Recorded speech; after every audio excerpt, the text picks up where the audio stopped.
నమస్తే. ప్రస్తుతం మనతో పాటు సీనియర్ జర్నలిస్ట్ దాము బాలాజీ ఉన్నారు. ఆయనతో మాట్లాడదాం. నమస్తే సార్. నమస్తే. సార్ 'దేవర' సినిమా ఆల్రెడీ రాజమౌళి చూసారు. ఆయన ఒక రివ్యూ ఇచ్చారు అని చెప్పేసి అంటున్నారు. అంటే నిజంగానే చూసి రివ్యూ ఇచ్చారంటారా? ఆ రివ్యూలో ఏముంది సార్? రాజమౌళి 'దేవర' మీద రాజమౌళి రివ్యూ అనే ఒకటి వైరల్ అవుతుంది. అయితే మనం పరిశీలిస్తే దాంట్లో కొంత నిజముంది, కొంత అబద్ధం ఉంది.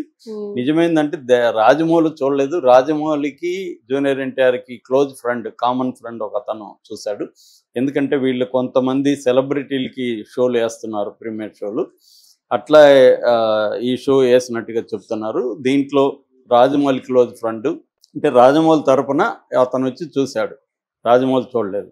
ఇతను వెళ్ళి రాజమౌళికి రిపోర్ట్ చేస్తాడనమాట ఎలా ఉందని. ఇది బేసిక్గా ఇది. సో ఇప్పుడు అతను సెకండ్ హాఫ్ చూసి షాక్ అయ్యాడని చెప్తున్నారు. అంటే ఇంత గొప్పగా ఉంది, నేను ఊహించలేదు. ముఖ్యంగా లాస్ట్ హాఫ్ అన్ అవర్ అసలు ఎవరు ఊహించలేము, అద్భుతమైన థ్రిల్ ఉంది లాస్ట్ హాఫ్ అన్ అవర్ అని అతను రివ్యూ చేసినట్టు చెప్తున్నారు. దీంతో ఏమైందంటే వివిధ ప్రాంతాల నుంచి పిఆర్ వాళ్ళకి పెద్ద ఎత్తున ఫోన్లు వస్తున్నాయి. ఎందుకంటే మేము హైర్ చేసుకోవచ్చా, మా టౌన్లో వేసుకోవచ్చా సినిమా, ఇలాగా అడుగుతున్నారు. మనకు తెలుసు మామూలుగా పెద్దవాళ్ళ సినిమాలు ఇదైనప్పుడు ప్రతి ఒక్కరు టాక్ తెలుసుకోవడానికి ఇష్టపడతారు. ఒకటేమో అభిమానులు, రెండవ ఇదేమో ట్రేడ్, దాంట్లో ట్రేడ్లో ఉన్నవాళ్ళు అంటే డిస్ట్రిబ్యూటర్లు, చిన్న చిన్న చోట డిస్ట్రిబ్యూటర్లు, ఏరియా డిస్ట్రిబ్యూటర్లు ఒకరు ఉంటారు. వాళ్ళు కాకుండా స్మాల్ టౌన్లలో తీసుకునే వాళ్ళు ఉంటారు. వీళ్ళందరికీ ఏంటంటే హైదరాబాద్ నుంచి టాక్ ఎలా ఉంది అనేది తెలుసుకోవాలని ల్యాబుల్లో, ఎయిటింగ్ సూట్లలో, తర్వాత మన సెన్సార్ సర్టిఫికేట్ ఇచ్చేటప్పుడు ఇలాగా ఎవరైనా ప్రీవియస్ ఉంటే వాళ్ళని ఇలా పట్టుకోవడానికి ట్రై చేస్తూ ఉంటారు. సర్కిల్ని మెయింటైన్ చేస్తున్నారు. అలాగా ఇప్పుడు ఇది వైరల్ అవుతుంది. ఇది అయితే రాజమౌళి రివ్యూ అనేది రాజమౌళి చెప్పకపోయినా పాజిటివ్ అయితే వచ్చింది దేవరికి. సో ఫస్ట్ హాఫ్ సోసాగా ఉన్న, సెకండ్ హాఫ్ ఎక్స్ట్రాడినరీగా ఉంది. ఖచ్చితంగా ఎన్టీఆర్ కెరీర్లో ఒక మంచి సినిమా అవుతుంది అనేది వచ్చింది. ఈ సందర్భంగా దేవర కథ ఏంటి అనేది కూడా కొంతవరకు బయటకు వచ్చింది. సో దేవర కథ ఆల్రెడీ ట్రైలర్లోనే కొరటాల శివ కొంతవరకు చూపించేశాడు. కాకపోతే కొరటాల శివ మొత్తం స్టోరీ చెప్పేశాడు, ఇంకేం ఇంట్రెస్ట్ ఉంది అని అనుకున్నారు. కానీ కొరటాల శివ మొత్తం స్టోరీ రివీల్ చేయలేదు. తను ఎంత అవసరమో అంతే రివీల్ చేశాడు. చాలా సింబాలిక్గా కూడా కొన్ని విషయాల్ని కొరటాల శివ చెప్పాడు. అది అందరికి కూడా అర్థం కాదు. ఫర్ ఎగ్జాంపుల్ దేవర టైటిల్లోనే వర అనేది రెడ్లో పెట్టారు, డి అనేది మామూలుగా బ్లాక్లో పెట్టారు. అంటే అక్కడ ఏంటంటే దేవర అనే మా తండ్రి క్యారెక్టరు, వర ఏమో యంగ్ కొడుకు క్యారెక్టర్. దీన్ని తెలపడానికే ఇది పెట్టారు. అంటే తండ్రి కంటే కొడుకు పవర్ఫుల్ అన్నది చూపించడానికి సెకండ్ హాఫ్లో కూడా రాబోతుంది. కాబట్టి ఇది ఫస్ట్, ఇది పార్ట్ 1 కదా. పార్ట్ 2 కూడా రాబోతుంది. పార్ట్ 2లో వర క్యారెక్టర్ ఇంపార్టెంట్ అవుతుంది. అందుకని అలాగా సింబాలిక్గా కొన్ని విషయాలు పెట్టారని. అట్లాగే మనకి కథ పరంగా చూసుకున్నప్పుడు ఇది బేసిక్గా ఒక క్రిమినల్ ట్రైబ్ కథ. క్రిమినల్ ట్రైబ్ అంటే ట్రైబల్ పైరేట్స్ అనమాట. వాళ్ళు ట్రైబ్సే కానీ సముద్రం దగ్గర ఉన్న ట్రైబ్స్ చాలా దేశాల్లో కూడా మనకి ముఖ్యంగా ఆఫ్రికన్ కంట్రీస్, సోమాలియాలో అయితే very very popular. Somalia pirates millionaires అనమాట వాళ్ళు. దాని మీద సినిమాలు కూడా చాలా వచ్చాయి. సో వాళ్ళు ఏం చేస్తారు, సముద్రం మీద వాళ్ళకి పట్టు ఉంటుంది, వాళ్ళకి అండర్స్టాండింగ్ ఉంటుంది, టెక్నాలజీ అన్నీ తెలుసు.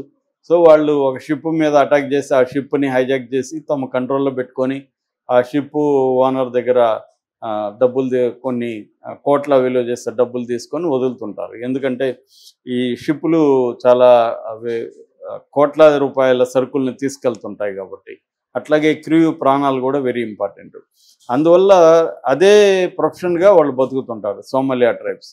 అట్లా వీళ్ళు ఏం చేశారంటే ఒక సముద్రం దగ్గర ఉన్న ఒక ట్రైబల్ విలేజెస్, దాదాపు 10 విలేజెస్ ఉంటాయని చెప్తున్నారు. సో ఈ విలేజెస్ ట్రైబ్స్ అనేవి వాళ్ళకి భయం అనేది తెలియదు జీవితంలో. సో వాళ్ళకి ధైర్యం మాత్రమే ఉంది. ఆ ధైర్యం ఏంటంటే దొంగతనం చేసే ధైర్యం, ప్రాణాలు తీసే ధైర్యం. అటువంటి ట్రైబుల్లో భయాన్ని పరిచయం చేస్తాడు ఎన్టీఆర్. అంటే వీళ్ళకి భయం అనేది తెలియదు కాబట్టి భయాన్ని పరిచయం చేయడమే సినిమా. నిజానికి చెప్పాలంటే, థీమేటికల్గా చెప్పాలంటే, ధైర్యం మాత్రమే తెలిసిన ఒక జాతికి భయాన్ని ఎలా పరిచయం చేశాడు. అందుకని మనకి ట్రైలర్లో కూడా ప్రకాష్ రాజ్ వాయిస్లో వాళ్ళ కులం లేదు, మతం లేదు, భయం లేదు, అలాంటి వాళ్ళ కళ్ళల్లో భయం పొరలు ఫస్ట్ టైం కమ్ముకున్నాయి అనే వాయిస్ ఓవర్ స్టార్ట్ అవుతుంది. ఇదే బేసిక్గా అయితే కథ. అయితే ఒక్కొక్కసారి ఏంటంటే మెగా సినిమాలన్నీ కూడా చాలా పెద్ద క్యాన్వాస్లో ఉండే లార్జర్ దాన్ లైఫ్ సినిమాలన్నీ కూడా సింపుల్ కథతో ఉంటాయి. ఎందుకంటే కథ కాంప్లెక్స్గా ఉంటే ఫాలో కావడం ఇబ్బంది అవుతుంది. కథ సింపుల్గా తీసుకోవాలి, గ్రాండ్గా తీయాలి. ఇదే నెరేటివ్. మనకి శంకర్ సినిమాలన్నింటిలో కూడా సింపుల్గా ఉంటుంది. ఒక అవినీతి చేసే బ్యాచ్ ఉంటారు, అవినీతికి వ్యతిరేకంగా పోరాడే హీరో ఉంటాడు. ఇతను అవినీతి బ్యాచ్ని ఎలా అడ్డుకున్నాడు, వాళ్ళు ఇతన్ని కంట్రోల్ చేయడానికి వాళ్ళు ఏం చేశారు, ఇదే కథ బేస్. దీంట్లో ఎమోషనల్ డ్రామాలు ఉంటాయి.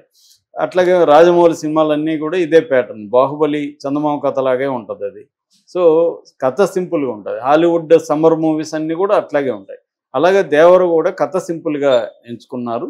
సో బ్యాక్ డ్రాప్ కొత్తగా ఉంది. అంటే సముద్రం వచ్చిన సినిమాలు మనకు తక్కువ.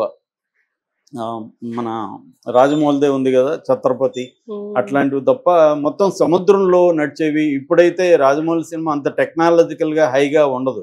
ఛత్రపతి ఇదైతే టెక్నాలజికల్గా హైగా ఉంటుంది. దాదాపు 30-35 రోజులు అండర్ వాటరు, అబవ్ వాటరు వీటి మీదే తీశారనమాట. అందువల్ల మనకి షార్కులు మీద రైడింగ్ అవన్నీ కూడా లేవు. మనకి ఏమన్నా ఉంటే ఏనుగు, గుర్రము ఇవి ఉంటాయి. షార్క్ మీద రైడ్ అనేది కొత్త కాన్సెప్ట్. ఇలాగా అంటే కథని సింపుల్గా తీసుకొని బ్యాక్గ్రౌండ్ని ఇంట్రెస్టింగ్గా ప్రజెంట్ చేయడం, అట్లాగే కథలో కూడా ఒక ఎలిమెంట్, స్టోరీ ఎలిమెంట్ని, స్టోరీ వరల్డ్ అంటారు, ఆ కథా ప్రపంచం, దాన్ని కొత్తగా ప్రజెంట్ చేయడం అనేది కొరటాల శివ చేశాడని చెప్తున్నారు. సో ఇప్పుడు ఈ రాజమౌళి ఫ్రెండ్ చెప్పిన రివ్యూ ప్రకారం ఏంటంటే దేవర, వర, బైర ఈ ముగ్గురు మధ్య కథ నడుస్తుంది. బైర అంటారు అతని. సో బైర సైఫ్ అలీ ఖాన్. మామూలుగా 2 గ్యాంగ్స్ లాగా ఉంటారు వాళ్ళు. శ్రీకాంత్ గ్యాంగ్ ఒకటి, సైఫ్ అలీ ఖాన్ గ్యాంగ్ ఒకటి. సో ఈ సైఫ్ అలీ ఖాన్ గ్యాంగ్ అనేది వెరీ వెరీ డేంజరస్ గ్యాంగు. ఇటువంటి గ్యాంగ్ ఏంటంటే వాళ్ళని షిప్పుల్లో వెళ్ళే వాళ్ళని చంపేసి దాన్ని దోచుకుంటుంటారు.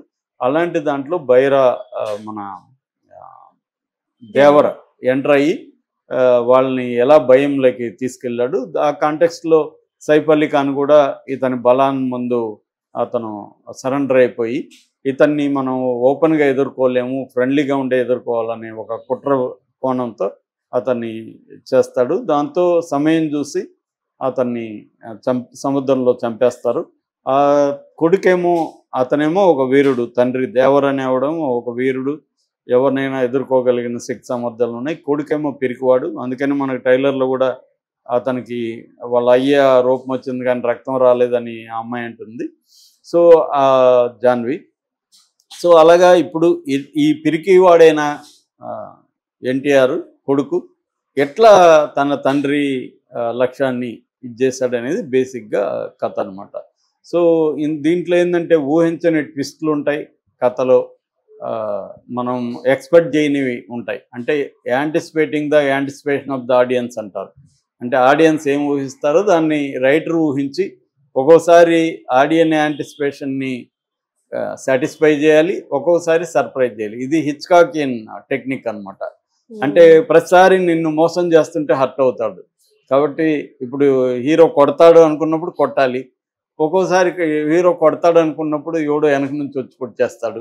ఇలాంటివేవో ఉండాలి. అంటే సర్ప్రైజ్ ఎలిమెంట్ ఉండాలి, మనం ఆశించింది కూడా ఉండాలి. ఈ 2 ఉండాలనేది ఒక ఫార్మేట్ అనమాట.